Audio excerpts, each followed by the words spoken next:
Senator Moore. Thank you, Mr President. My question is to the Minister for Broadband, Communications and the Digital Economy, Senator Conroy. Can the Minister provide an update to the Senate on research into the opportunities of our digital economy and research into the broadband capacity we need to realise these opportunities? Minister for Broadband, Communications and the Digital Economy, Senator Thank Conroy. you, Mr President. I thank the Senator for her question and her interest in the future of Australia's economy. Mr President, the Gillard government recognises that today our economy is already a digital economy and the pace of change continues to increase. The need for high-speed broadband has been demonstrated in Cisco's latest forecasts. It stated that internet traffic will grow in Australia sevenfold from 2011 to 2016. That is a compound annual growth rate of 49%. In Australia, the average broadband speed will quadruple in the next 5 years, from 8 megabits to 36 megabits. An analysis, Mr President, by Ericsson released last year that doubling an economy's broadband speed increases GDP by 0.3%. A report released last week by IBM identified the growth that will be fuelled by high-speed broadband and the industries like mining, education and retail that will gain the most, Mr President.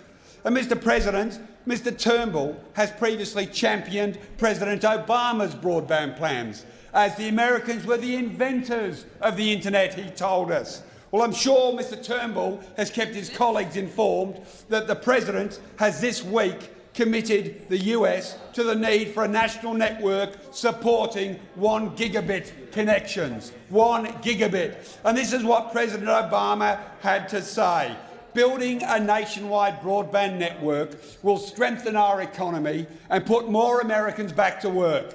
By connecting every corner of our country to the digital age, we can help our businesses become more competitive, our students become more informed and our citizens become more engaged.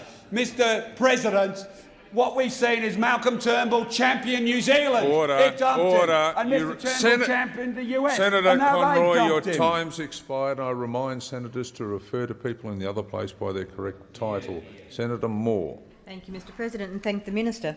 And can the Minister outline to the Senate what the Australian government is doing to realise these opportunities? The Minister. Mr President, the trends are clear. The economic benefits are undeniable.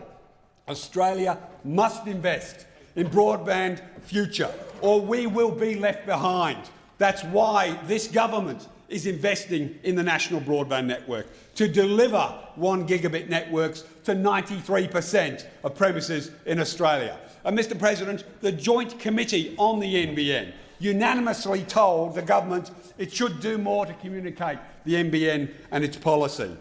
We have taken that advice on board. And one of those initiatives, Mr President, is the NBN truck, which is making its way around the country.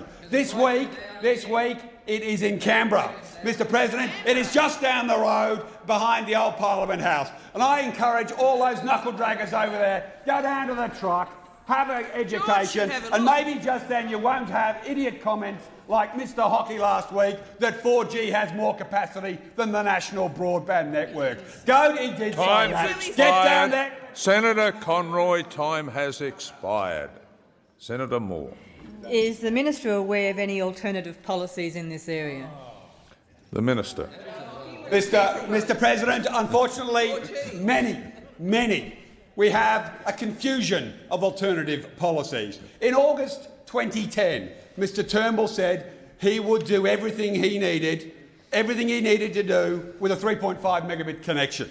Then in October 2010, he claimed a 12 megabit connection to the home. That's enough for everybody, he told us. And then in May this year, he asserted that residential premises have no need for anything more than 25 megabits per home. And then, of course, as I've just mentioned last week, Mr Hockey said that 4G mobile has the capacity to be far superior to the national broadband network.